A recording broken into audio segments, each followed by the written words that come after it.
আসসালামু আলাইকুম। আশা করি সবাই ভালো আছেন, সবাই সুস্থ আছেন। France A to Z and politics with ন্যান এবং সলিডারিটি আজি ফ্রান্সের পেজের পক্ষ থেকে আপনাদের স্বাগতম এবং শুভেচ্ছা। আজকে কথা বলতে হাজির হয়েছি ফ্রান্সে থাকা যে সকল পরিবার রয়েছে তারা অনেক সময় দেখা যেয়ে থাকে হুকুমা ফ্যামিলিয়াল আন্তারিয়ারের মধ্যে পড়ে থাকে, কিন্তু এই নিয়মটা কিভাবে অ্যাপ্লাই করতে হয় বা কি করতে হয় এই জিনিসটা জানে না।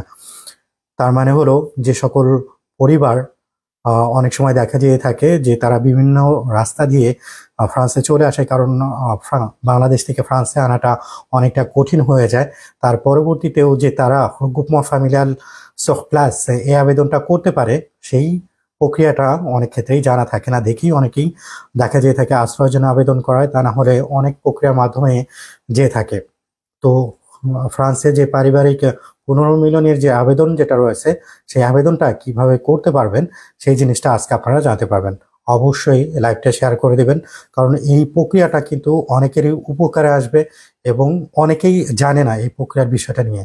আসলে এই প্রক্রিয়াটা কিন্তু নতুন না, যে নতুন একটা নিয়ম তেমনটা না।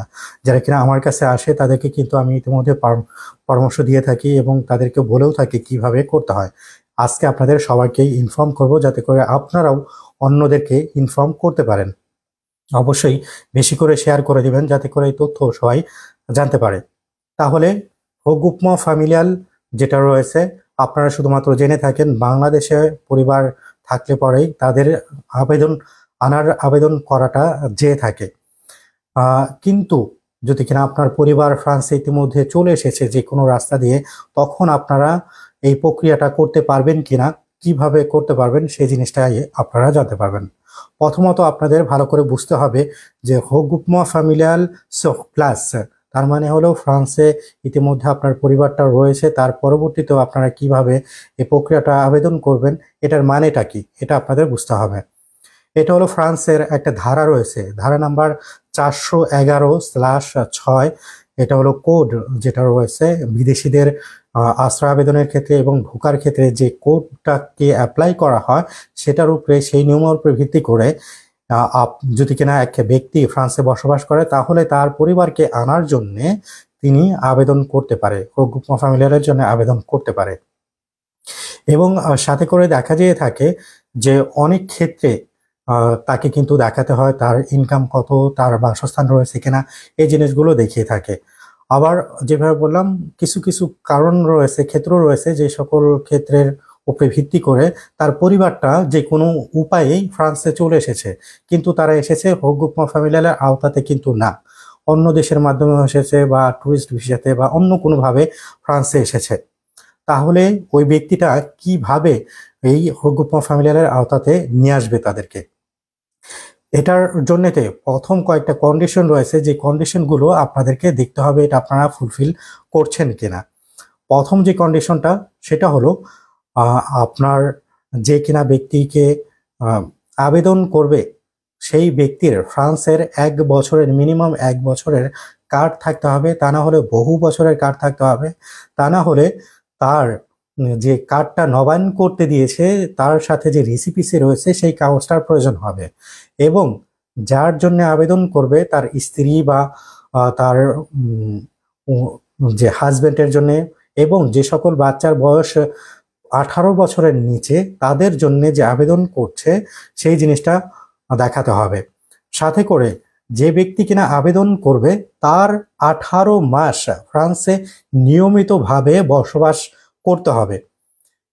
আশা করি এই জিনিস কন্ডিশনটা বুঝতে পেরেছেন।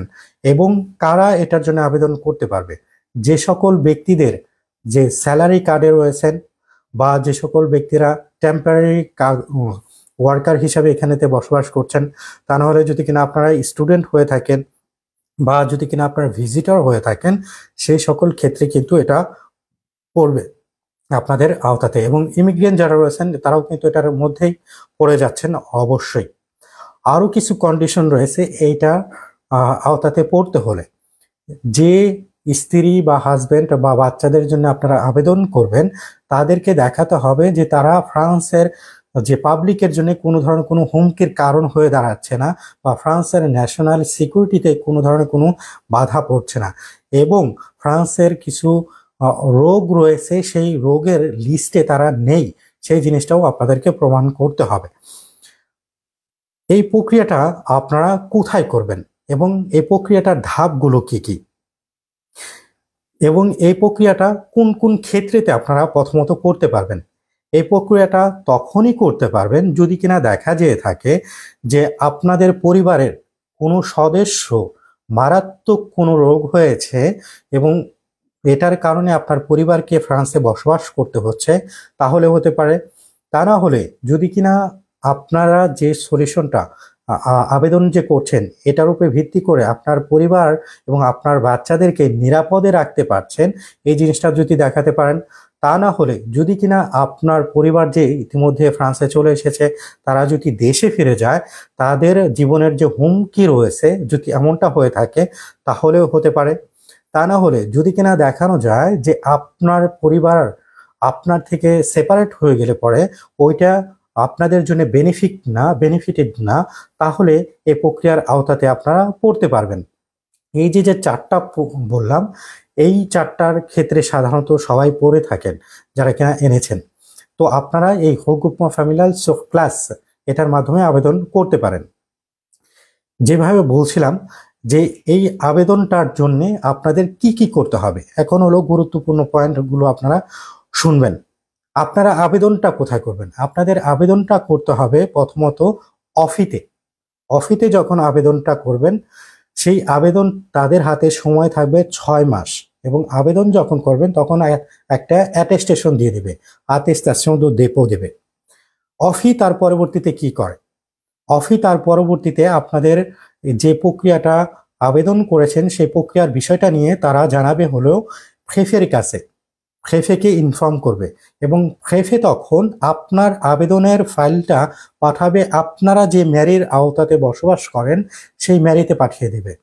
কি কারণে পাঠাবে ম্যারিতে আপনারা বলতে পারেন? ম্যারিতে পাঠাবে কারণ হলো ম্যারির যে সকল ব্যক্তিরা কাজ করে থাকে তাদেরকে দায়িত্ব দিবে যাতে করে আপনার ইনকাম সোর্স এবং আপনার বাসস্থান যে সব ধরনের ক্রাইটেরিয়া মেনটেন করছে কিনা এবং আপনি পর্যাপ্ত মানের ইনকাম করছেন কিনা সেই জিনিসটা ভেরিফাই করার জন্য ম্যারির কাছে পাঠানো হয় আপনাদের ফাইলটা। এবং ম্যারি এই সকল কন্ডিশন কিন্তু ভালো করে ভেরিফাই করে থাকে। তার পরবর্তীতে যদি কিনা ম্যারি হাতে একটা সময় থাকে, এই সময়ের মধ্যে যদি ম্যারি কোনো ধরনের কোনো অ্যান্সার না দেয়, তখন প্রেফে থেকে তারা ধরে নেবে এটাকে পজিটিভ রেসপন্স করেছে ম্যারি থেকে। তখন কি করবে? তার পরবর্তীতে থেকে পুনরায় আপনাদের যে ফাইলটা রয়েছে ওই ফাইলটা সম্পূর্ণ তারা তাদের দিক থেকেও স্টাডি করবে, এবং থেকে তারা আবার পুনরায় প্রিপেকচারে পাঠাবে আপনার ফাইলটা। ম্যারির যে সিদ্ধান্ত আছে সেগুলো আবার প্রিপেকচারে পাঠানো হবে, এবং প্রেফে ফাইনাল সিদ্ধান্ত নেবে। প্রেফে সিদ্ধান্তটা নেওয়ার পরবর্তীতে ওই সিদ্ধান্ত জানাবে আবার অফিকে।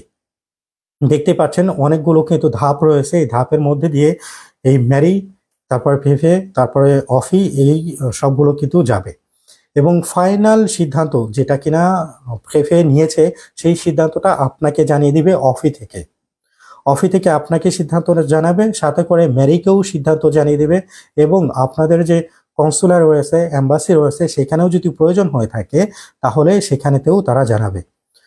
অবশ্যই এই জিনিসগুলো আপনাদেরকে মাথায় রাখতে হবে। এই 7টা যে ধাপ রয়েছে, 7-8টা এই ধাপগুলো, তার মানে কিন্তু এটা কিন্তু একটা লম্বা প্রক্রিয়ার মধ্যে চলে যাবে, তখন সময়টা কিন্তু লাগবে অবশ্যই, এটা আপনাদেরকে মাথায় রাখতে হবে।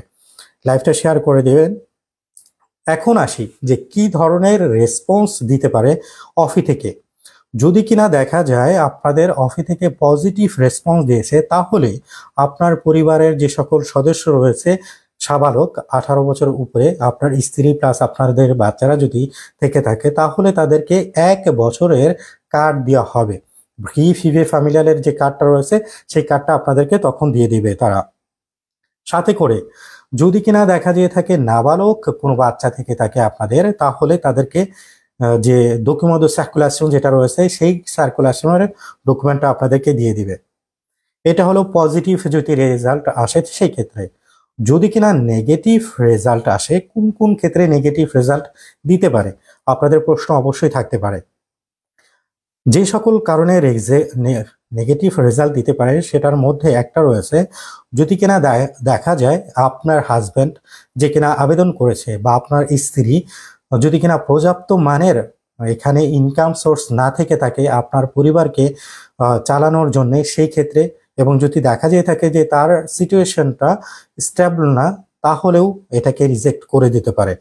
সাথে করে যদি কিনা দেখা যেয়ে থাকে আপনাদের বাসস্থানটা পর্যাপ্ত মানের না আপনার পরিবারের জন্য এবং থাকার জন্য ওটা প্রযোজ্য না, তাহলেও কিন্তু রিজেক্ট করে দিতে পারে।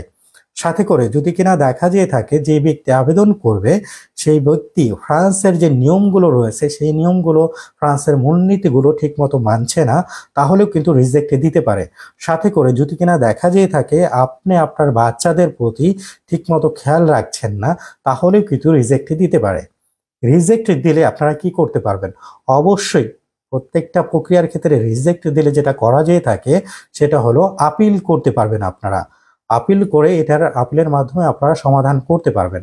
এই জিনিসটা অবশ্যই রয়েছে, এই জিনিসটা আপনাদের অবশ্যই মাথায় রাখা দরকার। সব প্রক্রিয়ার ক্ষেত্রে আপনারা আপিল করতে পারবেন ফ্রান্সে। এই ছিল ফ্রান্সের এই প্রক্রিয়ার বিষয়টা, যে ফ্রান্সে পরিবার আনার পরবর্তীতেও কিভাবে আপনারা গ্রুপমো ফ্যামিলিয়াল প্লাস এখানে থাকা অবস্থাতে আপনারা করতে পারবেন সেই জিনিসটা। আশা করি আপনারা বুঝতে পেরেছেন। লাইভটা অবশ্যই শেয়ার করে দিবেন যাতে করে এই তথ্য সবাই জানতে পারে। লাইভটা বেশি বেশি শেয়ার করে দিবেন। সবাই ভালো থাকবেন, সবাই সুস্থ থাকবেন।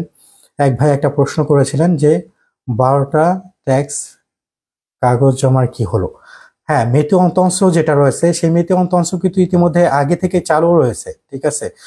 যে লিস্টটা রয়েছে ওটা আপডেট, এখনো ফাইনাল ভার্সন শোনানো হয়নি, কিন্তু আগেকার যে লিস্টটা ছিল সেটার উপরে ভিত্তি করে যদি আপনারা পড়ে থাকেন তাহলে কিন্তু আবেদন করতে পারেন, এটাতে কিন্তু কোনো সমস্যা নেই।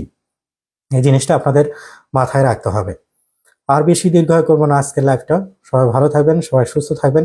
ভিডিওটা বেশি বেশি শেয়ার করে দিবেন যাতে করে এই তথ্য বেশিরভাগ মানুষ জানতে পারে। সবাই ভালো থাকবেন, সুস্থ থাকবেন। আসসালামু আলাইকুম।